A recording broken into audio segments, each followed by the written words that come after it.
Can't hear anything. Okay.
Okay.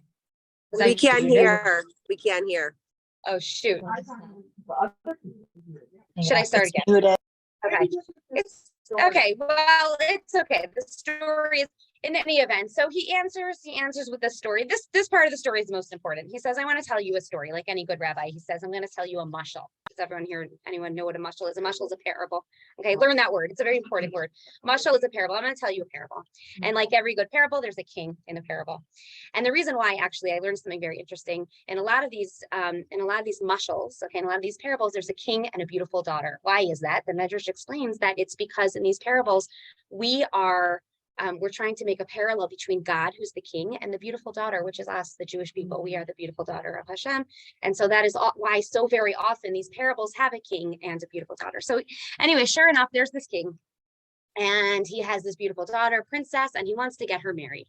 And he decides that he's going to create this contest for the people, for all of the young lads of the city.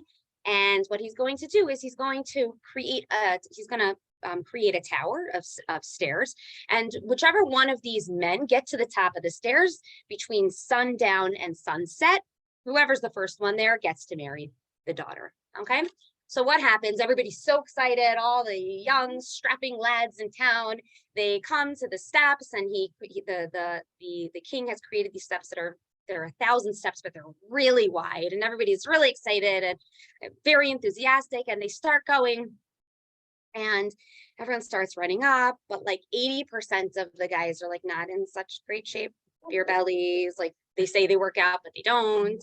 And they get like up a few steps and they really like, they can't make it anymore. And they turn around and go down, but they can't possibly admit defeat. So what do? They make up this whole story and they say the king is just joking. He's trying to make fools out of us. There's no princess up there. This thing is a joke. Nobody can make it anyway. These steps are too big. They're too large. We only have these 12 hours to do it. It's going to be impossible. This whole thing is a joke. And as more men keep going up, they realize this is so hard. And they say the same thing. Yeah, this is a joke. The king just wants to make a fool out of us. This is ridiculous. It's not going to happen.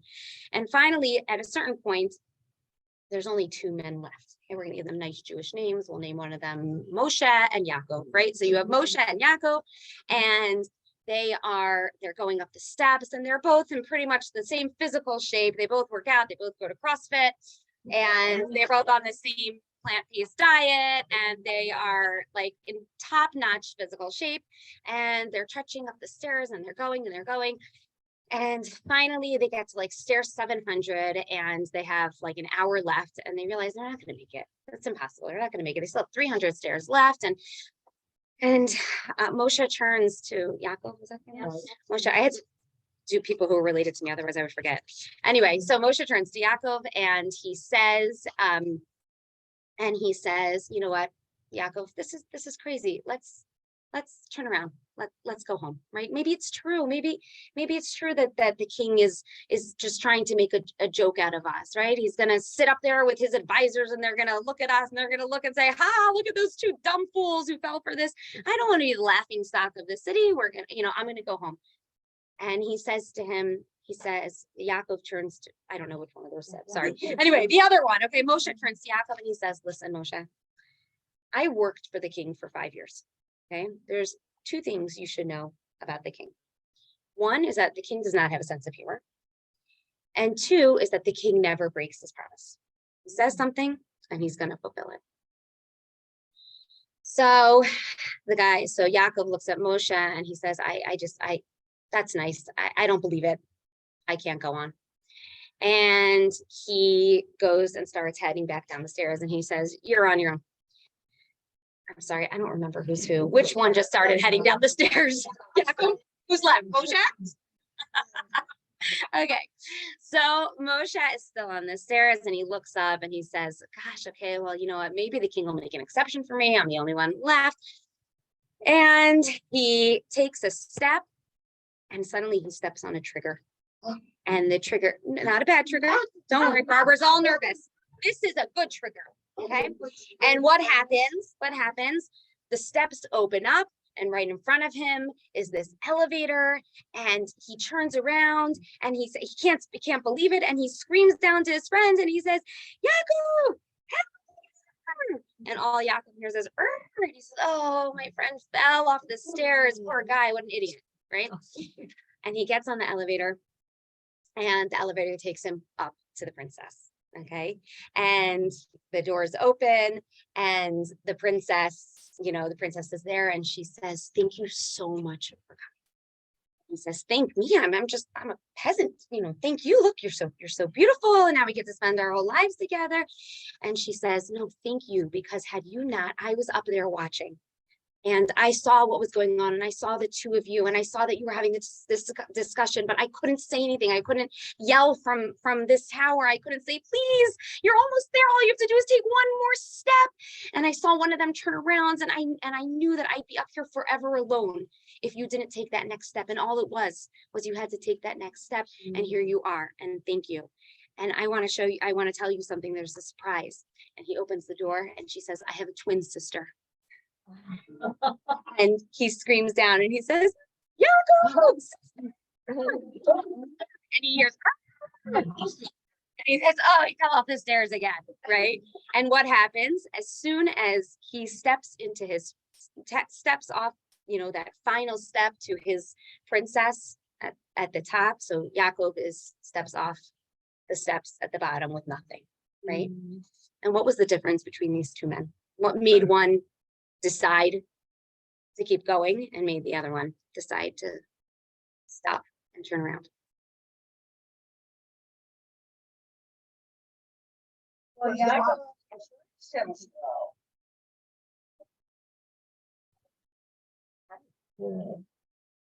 So what was it? He knew the king. He knew the king. Yes. He knew the king. He knew the king. He knew the king. And so he knew what to expect.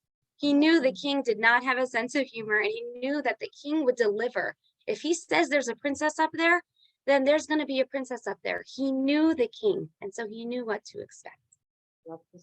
Thank you, Barbara. Anyway, thank you for coming. Thank you for having me.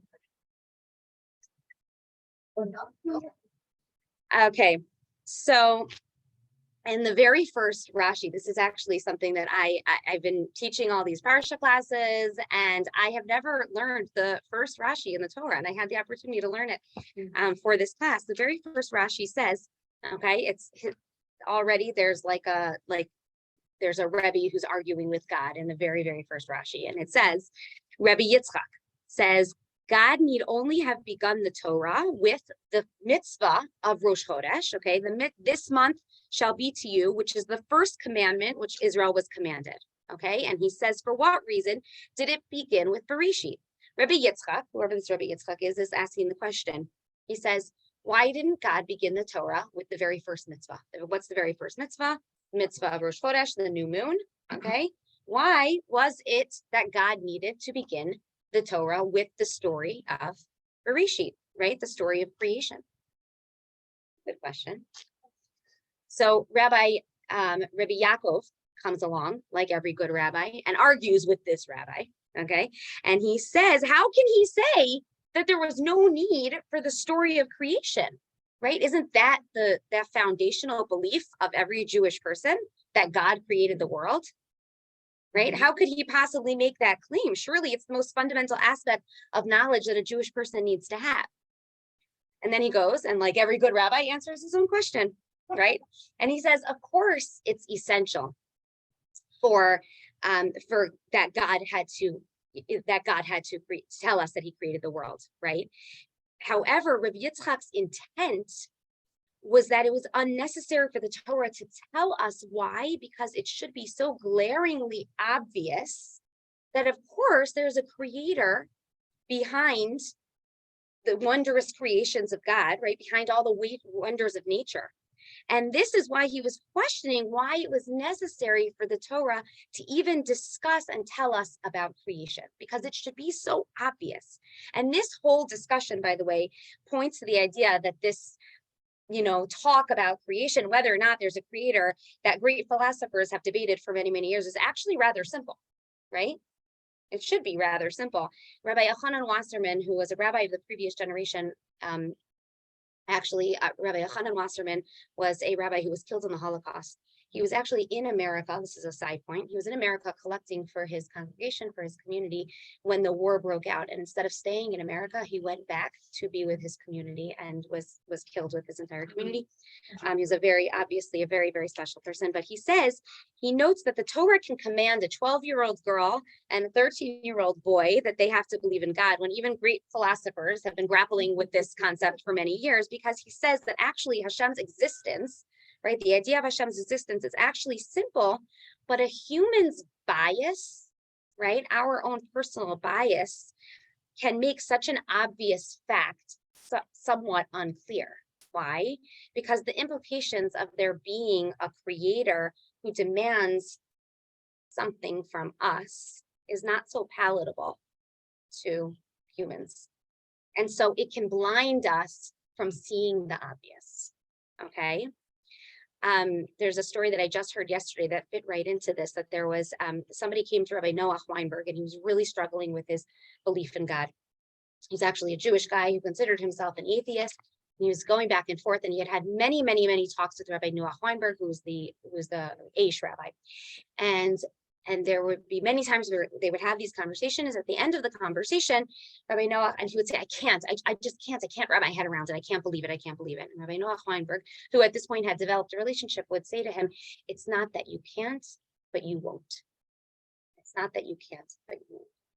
And this was how they would end every conversation. He would say, I just can't. He'd say, it's not that you can't, you won't. One day, this guy is coming home from meeting with Rabbi Weinberg, and there's a woman who's pushing some sort of cart, and the cart topples over, and all of her groceries and everything fall out onto the street. And the guy says to her, I'm so sorry. I wish I could help you, but I'm in a rush, so I can't.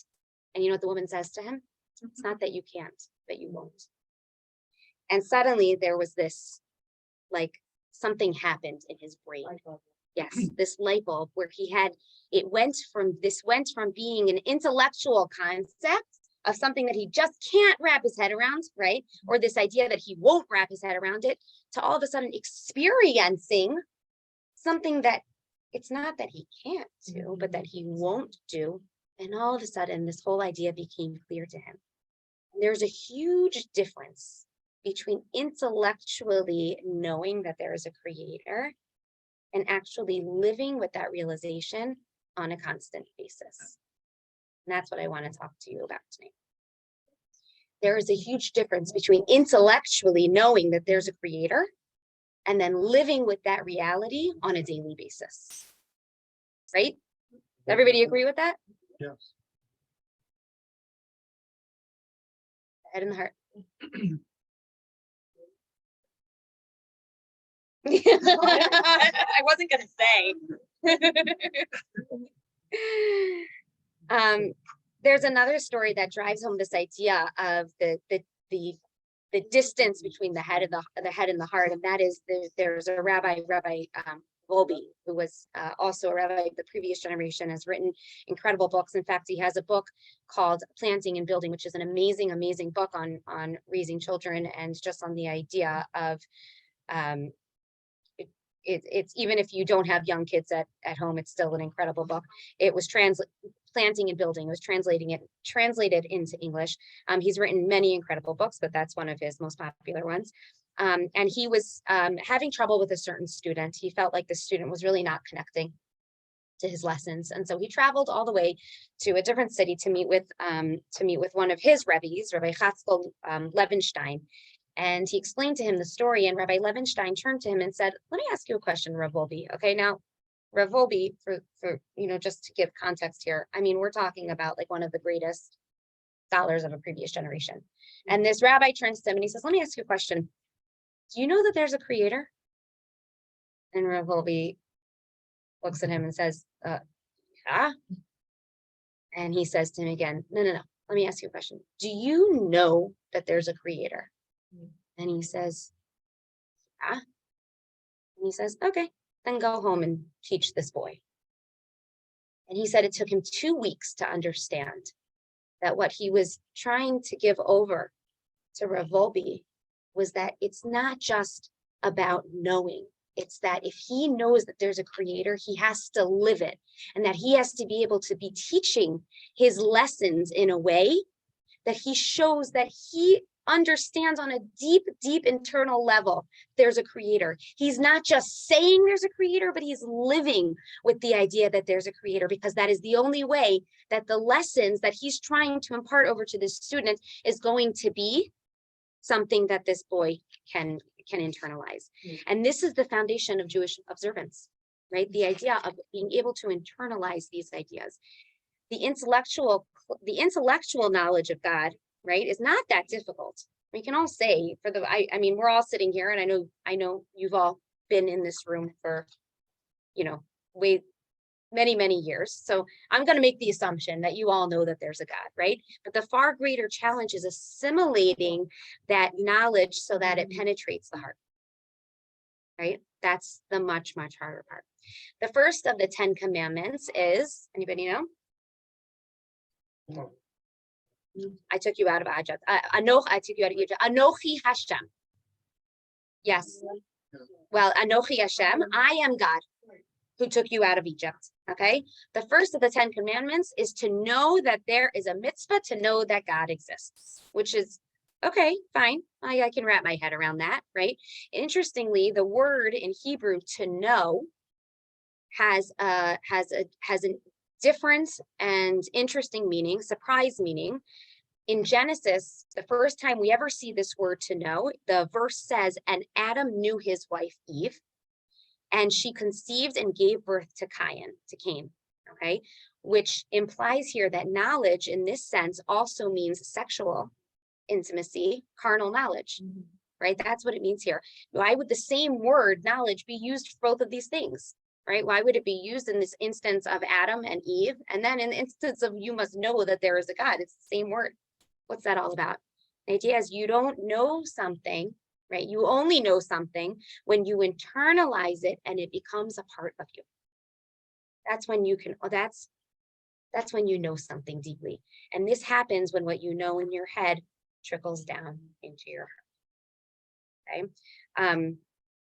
When my brother was a teenager, 17, he started smoking, and it worried my parents so much. They were wrecks about it. And he was a troubled teenager. He went through all sorts of, interesting phases, but this was something that they just could not come to terms with. They were nervous for his health, and they would sit him down and they would have all these conversations with him, and they would give him books, because at that time there wasn't like stuff you could just print off the internet, but they would go to the library, they'd give him books, so they'd make him read it, and they would explain things, and they would yap his head off about all the dangers of smoking.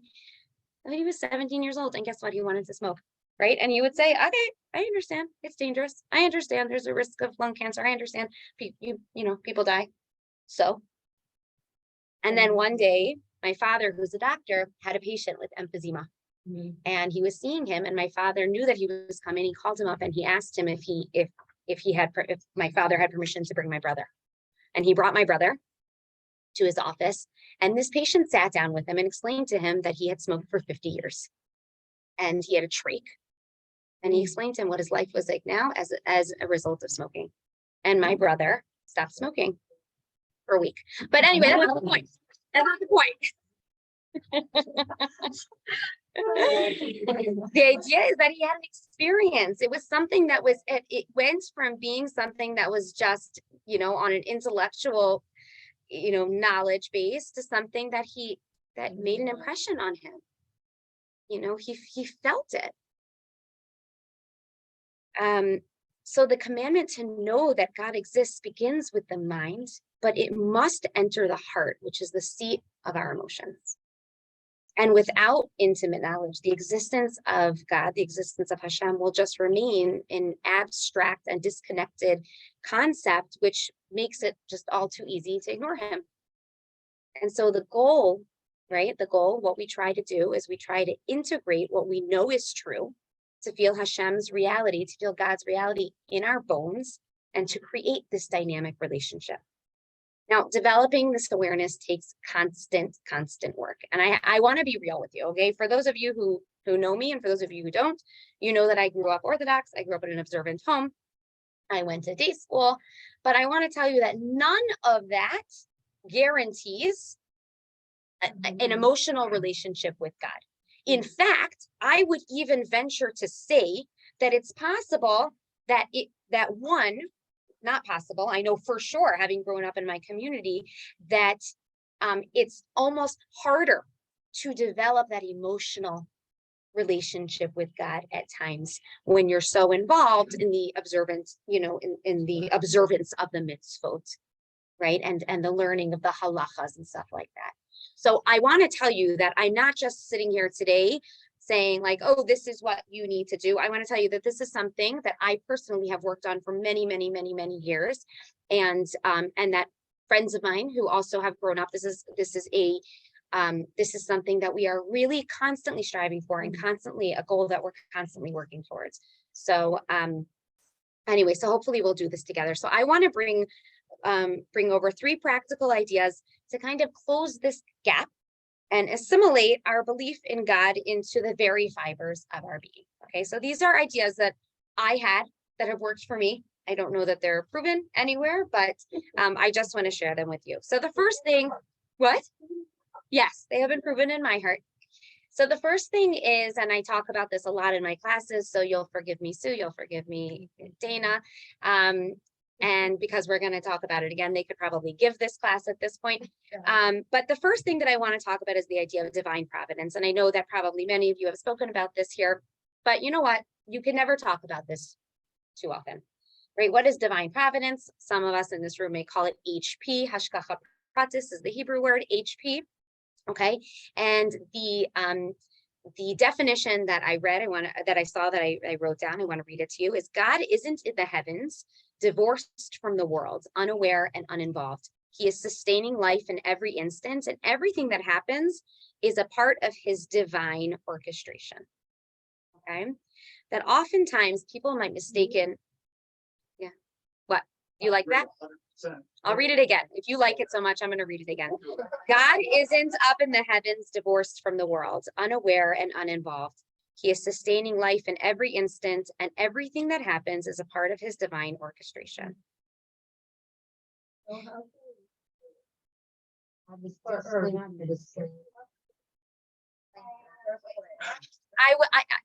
not going to venture to explain the earthquake. No, I'll touch on that in the end. Okay.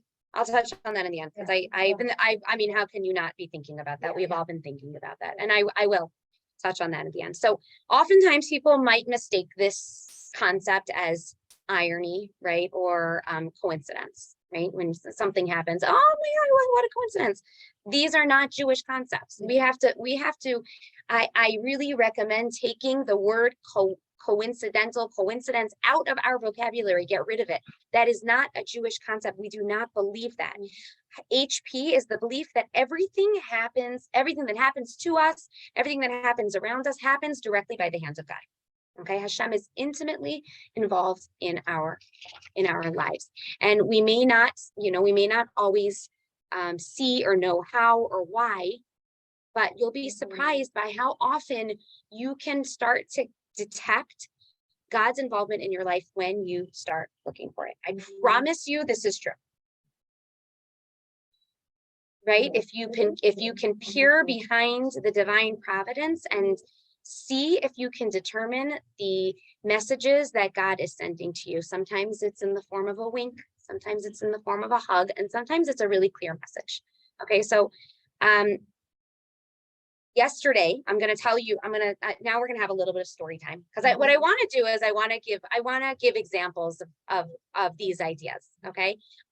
So I'm going to start with a story that happened just yesterday as I was preparing this class, and I sat down last night and I said to my husband, I need a little bit more. I need something more. And he and I were talking, and I texted a few friends, and I put on a few chats, any examples of this, and nothing. I was coming up with nothing. And I thought, you know what? Let me look in the Parsha. Sue and Dana know the Parsha always has everything for me. Let me look in the Parsha. Okay, well, it didn't. Okay. This week's Parsha didn't, but right. This week's Parsha didn't, but guess what? Last week's Parsha, Parshas Yisro, which happens to be my bat mitzvah Parsha. Okay, positive to me. Thank you. Okay. It was like all of a sudden this became so clear to me. Okay, so now I'm going to give you my bat mitzvah speech. Okay, this was not the speech they gave my bat mitzvah, so I'm doing round two because I hated my speech at my bat mitzvah. Okay, Yisro. Okay, Parshas Yisro, Jethro. Okay, who was he? He was Moses' father-in-law. He was a nice guy. He happened to have also been a Paro's advisor, right? There are different explanations. There are different ideas of maybe who he was. Maybe he was, he had a different name. Anyway, but he played a minor role in the Torah. He was a great guy. He converted to Judaism. Great. Okay. Last week's Parsha has, does anyone remember what last week's Parsha was about? The 10 Commandments. The 10 Commandments. Okay. 10 Commandments. Now, if you were writing the Torah, Julie, okay. Yeah. Don't worry. You don't have to. But if you were, what would you name last week's Parsha? Oh, 10 Commandments. Okay. Right? I don't know. 10 Commandments, faith in God. I don't know. I mean, like anything other than Yisro, who literally does not play a major role in this Parsha at all. Why in the world is it called Yisro? No? Just for her. Sometimes it is. Okay, so very nice. I mean, you're right, but Yishma Yisro, that's how it starts, but so what? And then, sure, great, that was a good idea. He gave Moses great advice. He said, it's time for you to start delegating. You can't do everything yourself. Okay, but the 10 Commandments took place in this week's parsha. You raised him before. Okay.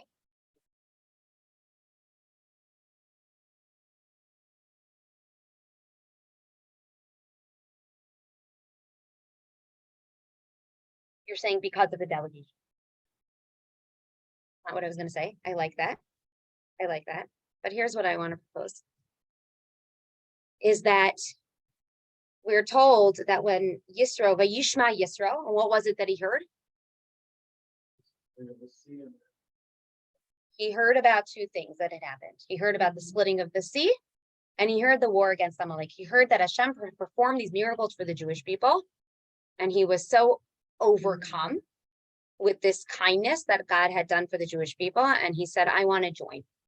I want what they're drinking, right? I want what they have. And so he did, and he came along. But there's a medrash that tells us actually the entire world heard about these two things. That when the sea split, every single body of water in the world split. And if you ask my 7-year-old, he'll tell you that if you were drinking soup, your soup split. That's what Simcha says. So your soup split, okay? So which means that it wasn't just Yisro who heard. The entire world heard. The entire world heard. Guess what? Yisro was the only one who heard and then internalized what he heard and came to join the Jewish people. Is that amazing? Is that crazy? He's the only one. He came to join the Jewish people because he heard something and it affected him.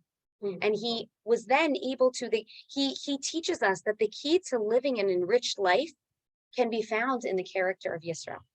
Because in contrast to the entire generation and all the people around him, Yisro internalizes and appreciates the greatness of the miracles that we experienced. Okay, his exposure to the spiritual, to these ideas, fostered within him such an increased sensitivity and awareness of similar experiences. And so when the Jewish people were victorious in their battle against Amalek, he immediately understood that this was not simply due to the might of the Jewish army. I mean, that's a joke. They were slaves, right? They barely had any weapons, that this must be the hands of God. And so he said, I want it. And interestingly, in the same, just last week, in the same parsha as the 10 Commandments is also the, are you cold? Everybody's putting on jackets. Oh, wow. Okay. I'm never cold. In the same week is Tu B'Shvat. What's Tu B'Shvat? This happens every week, Tu B'Shvat. Yeah. Why are we celebrating the trees?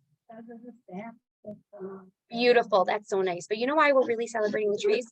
Because we're celebrating the trees. We say a bracha, right, over the tree. We're celebrating the trees because we are celebrating the idea that just like the 10 Commandments and just like in the same parsha, right, the same week that we're talking about the splitting of the sea and we're talking about the war against Amalek, we're also talking about blessing the trees, because what Yisro is teaching us is that the miracle of the trees, the miracle of nature, is just as big of a miracle as the splitting of the sea.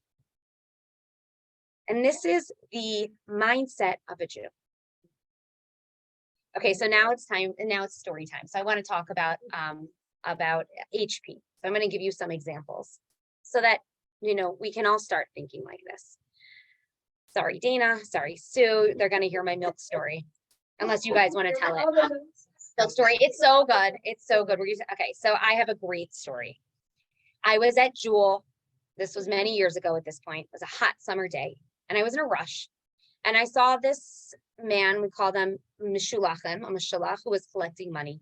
Okay, and there are these men, they come from Israel or wherever, and sometimes they knock on the door at night, and we always, when we say there's an opportunity knocking at the door, literally, and sometimes it's during dinner, and sometimes it's during bath, and usually it's during bedtime, and they're ringing the doorbell, but there's an opportunity. So, so anyway, this man was in the parking lot, and he was walking around, and I saw him notice me, and so I quickly tried to put my groceries away. Quickly tried to get in the car before he got to me, but he made it just in time before I closed the door. And he starts talking to me in a barely audible voice. And I really couldn't hear what he was saying. It was obvious that he was asking me for money, but I didn't know what he was saying. And I was in a rush to go get my kid. And I was really kind of annoyed. I mean, it's annoying. I'm a jewel. Leave me alone. Anyway, so but the one word that I heard him say was halav, which means milk. I don't know. Maybe he was saying he needed money for milk, but I heard him say, so I said, what, you need money? And I was not nice. I don't know what got into me, guys, but I'm being honest, I wasn't nice. And he nodded, and I said, listen, I don't have any money, which was true. I only had a credit card. I said, I have nothing to give you. I'm so closed my door and drove away. And just the whole time thinking like, oh, how rude, right? Anyway, so I quickly run home. Again, I'm in a rush. I got to go pick up my kid from camp. And I'm lugging my groceries with a gallon of milk in this hand and a gallon of milk in this hand. And I'm walking up the stairs. I tripped and I dropped my bags, and I had a milk river cascading down my front steps and down my entire block. And I turned around and I looked, and I said, oh, hello, milk. Then I went into like this crazy frenzy, texting everybody I know, putting it on my Facebook status, WhatsApp status. Does anybody see a rabbi in Jewel? Anybody see a rabbi? Please give him money. I'll pay you back. Please. Anybody see a rabbi in the parking lot? Anyway, I never found that guy, but I, hope that I made up for it. But it was so clear to me that Hashem was speaking to me. That's what I call a direct message from Hashem, right? That was HP. That was Hashem speaking directly to me. Another example is just a few weeks ago, my family, we went to Florida for vacation, and we had to fly on Spirit. Anyway, so Spirit's special. And one of the things that they do is they will just like rebook your ticket and just kind of like, they'll say like, oh, by the way, we know you were supposed to take off at this time, at 12, but now you're taking off at 7:30 a.m., which means that instead of waking up with your 6 children at, a regular time, now you're waking up with your 6 children at 4:30 a.m. Yay! So anyway, they rebooked us, and so here's what happened was my husband had gotten that email, and he thought it said 7:30 p.m. And we thought to ourselves, yay, great, we get a whole day in Florida, an extra day.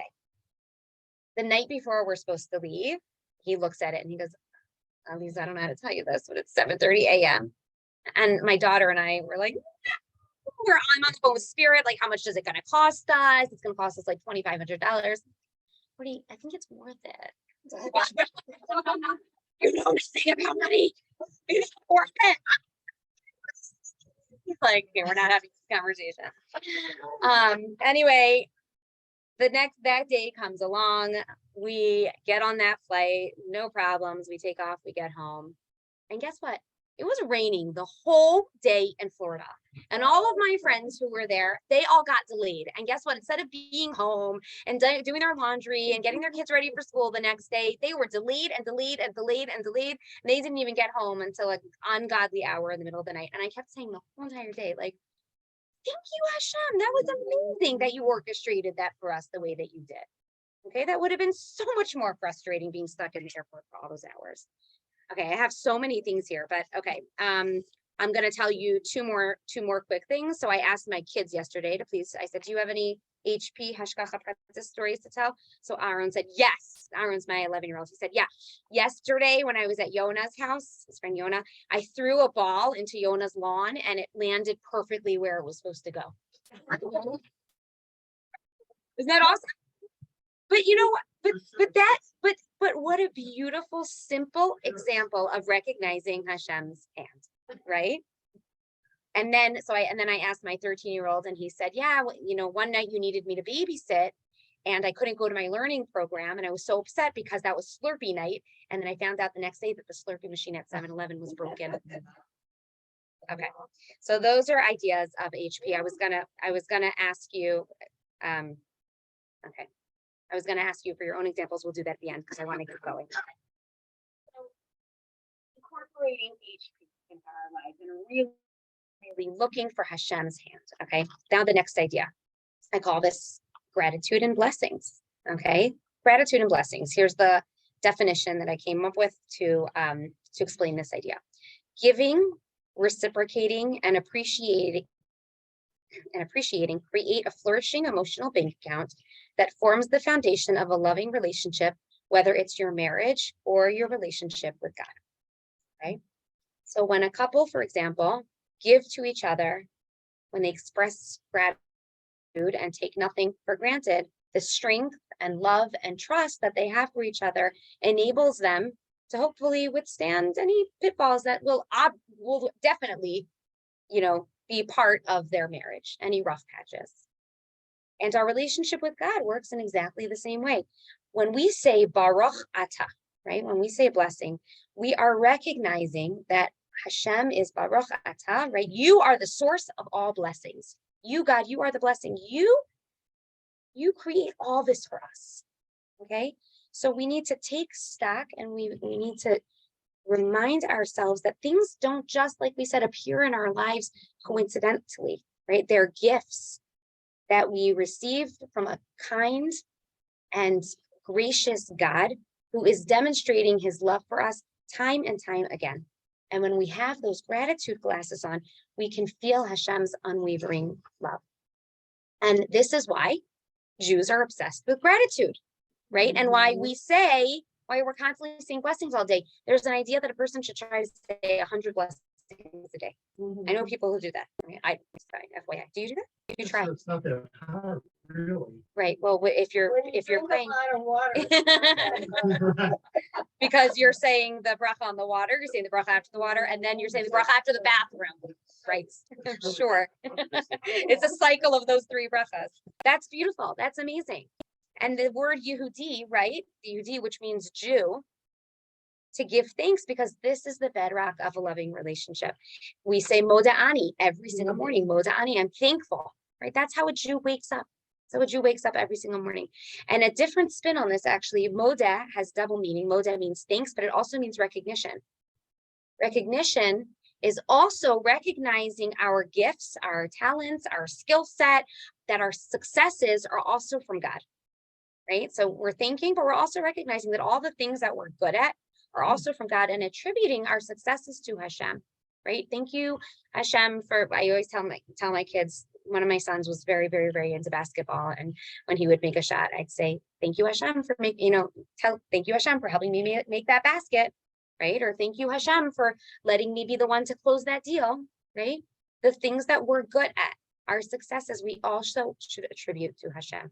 So if you want to feel that Hashem is an active part of your life, open up your eyes and appreciate all the blessings that he has and continues to give you, and embraces you with his love. I heard of a woman who started a gratitude journal, and she said in 1.5 years of doing a gratitude journal, she has not repeated anything more. She has not repeated anything, because as soon as you open your eyes and start to see all the blessings in your life, it's unending. It's unending. I was hoping to take some time to do that here, but okay, maybe at the end if we have time, if you want to do some journaling or open your phone or whatever. But okay, the last idea to try to bring this God awareness, again, these are my ideas, take them or leave them, but I really like this one, and that is what I called God jargon. I made it up. Okay. In Parsha, the verse says that his master, referring to Joseph, okay, his master perceived that Hashem was with him, and whatever he did, Hashem made him successful. And Rashi says on those words, Hashem shagor b'piv, which means that the name of God was always on his lips. Rashi wants to know, what was it that he saw? Potiphar, right, his master, Joseph's master, saw that God was with him. What did he see? He saw that he was always talking about God. He was attributing everything to God. The name of God was always on his lips. So how do we do that? So I have 4 or 5 ideas that I want to share with you. Some of you, I'm sure, are already very familiar with these things, but it's a nice reminder. Okay. So Baruch Hashem. right? Baruch Hashem. What is Baruch Hashem? So easy, right? How are you? I'm fine, Baruch Hashem. My principal in elementary school, he used to say when he would walk down the hallways and he'd say, how are you? And we'd say, good, right? Because we were kids, and he'd say, good. Baruch Hashem, you're good. He would never, we came out of that school like feeling afraid to like answer anybody without saying Baruch Hashem. How can you say you're good without a Baruch Hashem, right? Baruch Hashem, I'm doing good. Baruch Hashem, I'm fine. Baruch Hashem, I'm feeling better today, right? What does Baruch Hashem means? It means blessed are you, God, right? Or thank you. We use it in kind of like instead of thank you, Hashem. Baruch Hashem, the weather has been so mild, right? Are you with me on that?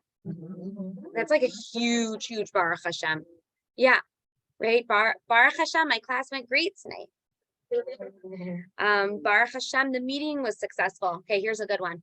Yesterday, I was cutting my 5-year-old's fingernails. And so we have this thing, we go into my bathroom and I sit, put the toilet seat down, I sit down on top of it, and he sits on my lap and I cut his nails and I put them in the garbage. So he wanted to keep his nails. And I had to convince him we don't keep nails. Like, do you guys remember that with your kids, like convincing kids we don't keep garbage? Anyway, so he wanted, so then I said, no, we put them in the garbage. And he said, well, I want to put it in the toilet. And I said, well, I'm sitting on the toilet. You can't put it on the toilet. And he goes, Baruch Hashem, you have legs.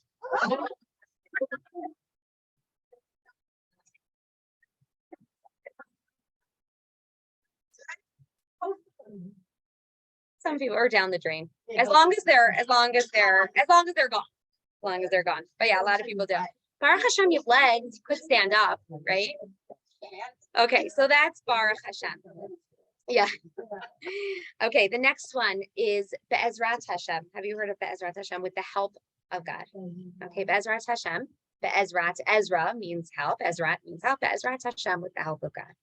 Okay, so Be'ezrat Hashem, I hope to, be at L'chaim Center tonight. Be'ezrat Hashem, my schedule is this today. Be'ezrat Hashem, I hope my class will go well tonight. Whatever it is, Be'ezrat Hashem, with the help of God. Okay, so that's another word that is popular in using and invoking the name of God. God willing. Yeah, God willing. Going back to the Baruch Hashem, I want to say, so in English, it's what? It's thank God, right? That's what we say, thank God, which is also totally fine to say. My sister works in a public school, and she said she was talking to a teacher. She had really bad COVID. My sister had really bad COVID. When she finally made it back to school, the teacher said to her, how are you? And she said, thank God, I'm so much better. And the teacher started laughing. And she said, it's so funny how you always say thank God. Like, it's not something that everybody's used to hearing. And my sister was like, it is? It's funny? Oy. Okay, here's another one. Here's another one. Baruch Dayan Ha'emes. Baruch Dayan Ha'emes, which means blessed is the true judge. And that's what we say when we hear about somebody who dies. Right? And it's a beauty. Baruch Dayan Ha'emes. Blessed is the true judge. Because what we're doing in that moment of terrible sadness and tragedy is, above all, we're saying this is terrible, this is sad, but I do recognize there's a picture of God here, that there's, God has made this happen. And so I'm recognizing that this is the hand of God. In addition to all the Baruch Hashems in my life, there's also Baruch Dayan Ha'emes, that I'm recognizing that God is involved in this. Right? Yeah. So you might see BDE. That's what Baruch. Yes, blessed is the true God, and we are recognized that even in this moment of terrible sadness, God's hand is in this. And so truth. Okay. And then this is another one that I learned from a very beautiful source.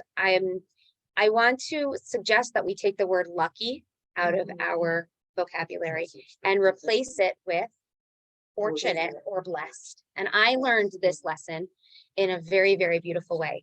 I had a classmate who her first child, when he was 2 years old, was diagnosed with cancer. And she was living in Israel. She ended up having to come back to America and spend some time at Sloan Kettering. Thank God her son went into remission it was an actual miracle. And this was a little boy. And when they were back in Israel, my family and I had traveled to Israel. My children were very little. And I went to go see my friend. And so my daughter and her son were the same age. And so when we got there, she said to her son, Mordechai, do you want to go bring out, listen to this, you're going to love this, Dana, the Hachnasas Orchim toy. What is the Hachnasas Orchim toy? The Hachnasas Orchim toy is the toy that is set aside special for guests. Okay, this is a toy that only comes out when we have guests, that we can have a special toy to do a mitzvah with. So he goes and he brings out one of those like big tunnels, right? And so I said to him, Mordechai, you are so lucky. You have such a fun toy. And he looks up and he goes, I'm not lucky. I'm fortunate. A 3-year-old with cancer.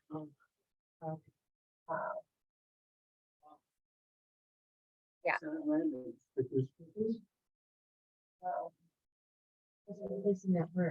Just replacing that word. Don't use the word. Oh, that's really cool. Yeah. Yeah. It's just, it's a tiny shift with a huge monumental impact. So anyway, it's 8:30. Wow. So what I want to do now, so I finished what I have to say, but I want to, hear from you if you have anything to add to this, or, any examples. Thank you. Thank you. Go. Yeah, please. Okay.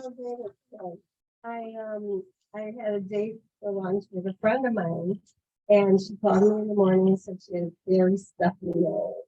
And how do you feel about it? And I said, well, a little weary, only because I'm going to Detroit next week, so we canceled.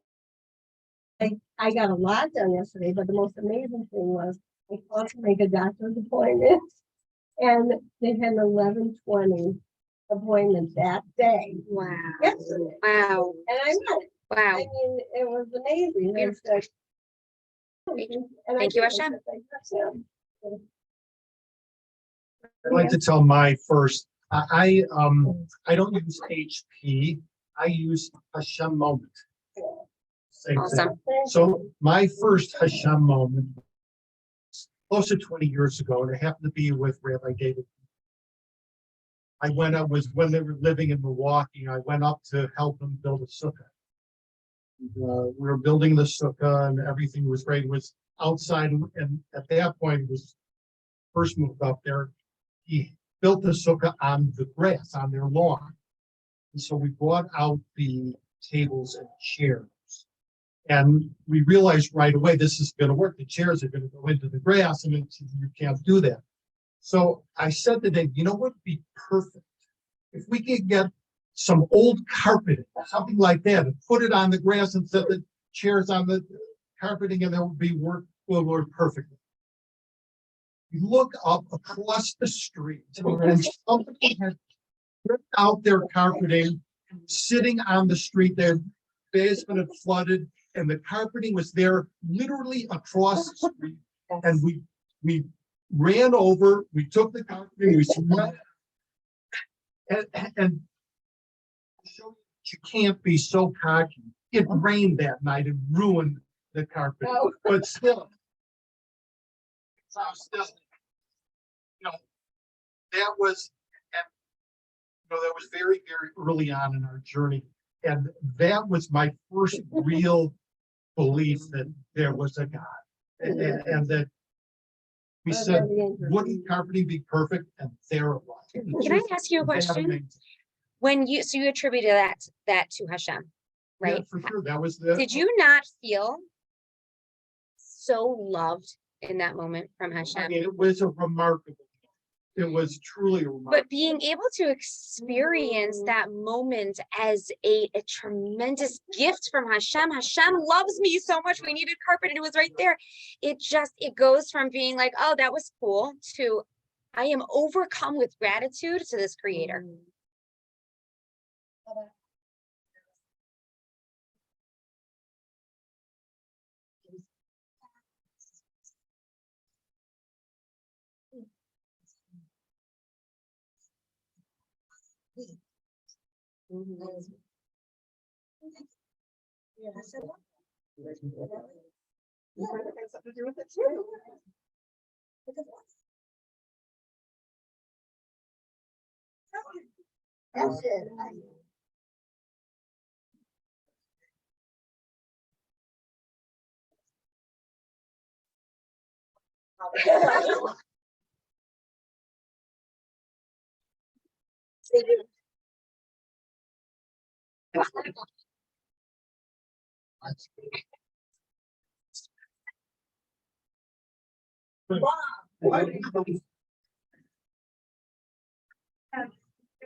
One more thing I'd like to say, and you said it a few times.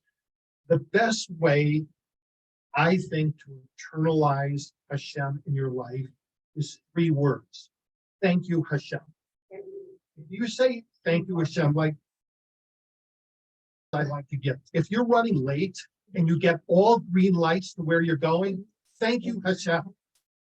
If you get a good parking space near where you want to go, thank you, Hashem. What if you get up for speeding? Thank you, Hashem. Really, one of the best. Okay, one of the best ones. You walk out your front door. Thank you, Hashem. What you see, everything that's in front of you, beauty of it all. Thank you, Hashem. If you keep saying thank you, Hashem. I say it all. I say it all the time. When I'm walking here on Shabbos, if I get the light at the corner and I don't have to stop or wait, thank you, Hashem. Absolutely. Yeah. Absolutely. Yeah. Or when you find something, you can't find something, and you finally do. Oh, Yes. Yeah. Yes. Thank you, Hashem. I would say thank you. Look for that. What do you find?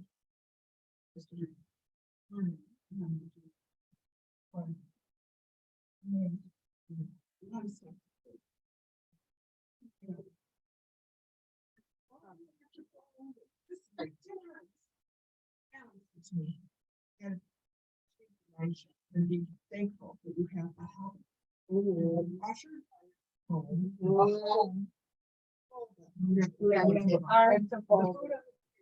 And it keeps you warm and your family warm and all that stuff. So that was not, I guess maybe even in of itself, helping me change my mind. Also just changing that to an attitude, right? Yeah. Really. And intention. Yeah. Mhm. Really. Intention, like folding that laundry. Yeah. Yeah. Oh. Or whatever. Oh, I'm with you. Sure.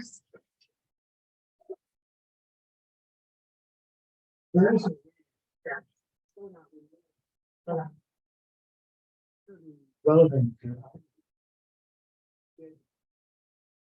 You feel deep joy. That's become a recognition of person grateful for. That you never feelings with life. But these are certainly tiny things compared to the joy that occurs in having a mind that there is a master of everything that is seeing their way clear to provide for yourself.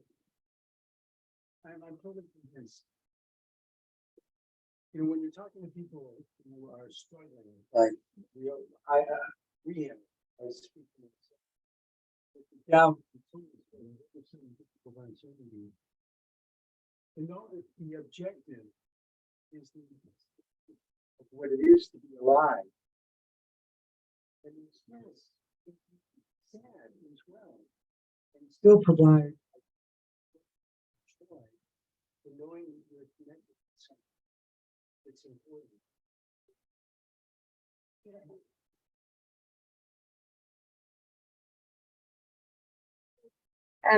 Sue, I just want to I'm not gonna try to answer your question about the I know, it earthquake. was something that came up. Yeah, I mean, here's all I want to say about it. And I actually did think about making this number 4. So you brought it up, and I'll just say the one thing that comes to my mind is that, and just what I've been trying to wrap my head around is there's no way to understand, right? We cannot understand Hashem's ways, but something that I was taught from my parents, and I think I've shared this with you, are whenever there was something that happened in the world or locally or in our family or in our community, my parents taught us that the Jewish response is always, what am I supposed to do about it? How can I change something inside of me? Right? That I can't just sit back and say, oh, that's so sad. Ay, ay, ay. That we have to be proactive. That everything that happens in the world, something that is, a tragedy to this extent, a Jewish response has to be, what am I going to do about it? How am I going to make a change in my life? And I mean, I was just looking at the news last week, right before Shabbos. I think the numbers were, they kept rising I couldn't believe it. From one day to the next, I thought I was misreading. It was, and I turned to my husband and I said, we have to do, it's shot. We have to do something. We have to talk about, and so we did at the Shabbos table, we discussed it. And we said, Hashem sends us these messages. And, today we're going to do a little something extra. We're going to say an extra bracha. We're going to have a little bit more intention, because that is the Jewish response. We have to realize that everything that happens in the world happens because of the Jewish people. And we're supposed to take messages from that. And I think, One is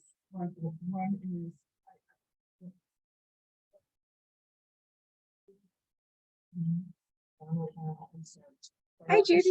Yeah.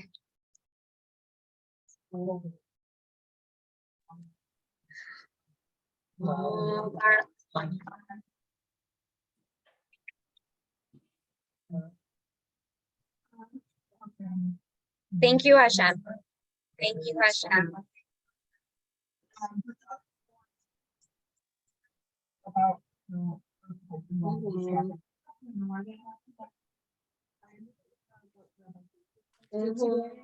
yeah. And did everybody see that? What he posted? He posted his morning videos that on his video thing that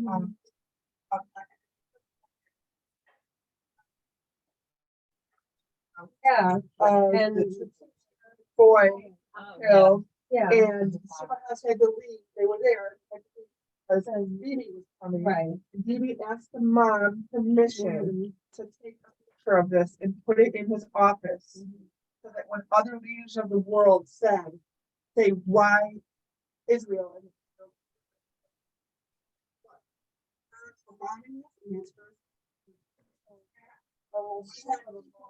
two little innocent souls kept in Turkey and Israel. Right. Well, So that is why you have I have it. Well, like so our forces were in Turkey. so Yeah. would be to the future. It might not.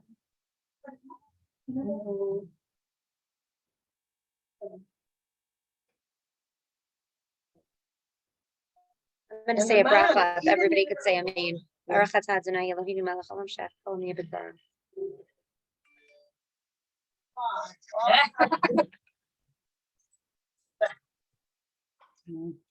Types of people who she doesn't know, and they have been coming and sitting and crying real tears with her, and she says this about us. That's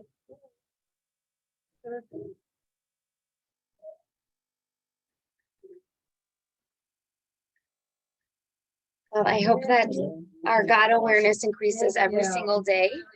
And thank you for having me. Run out. That's.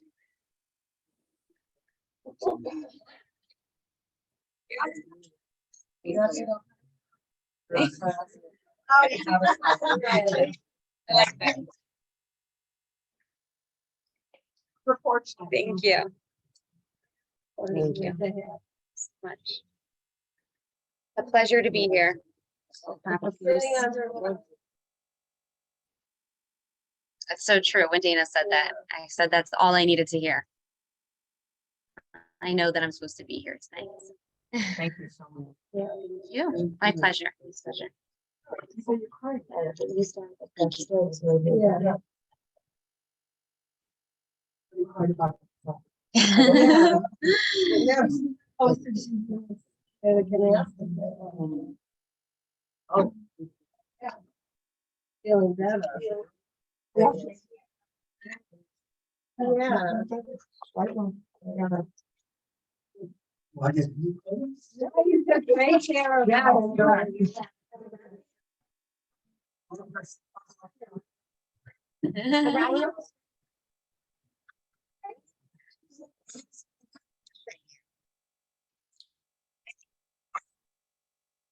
Bye, everybody. Have a great night. Thank you. Thank you to ALIZA. Thank you, Lisa. Bye. Thank you.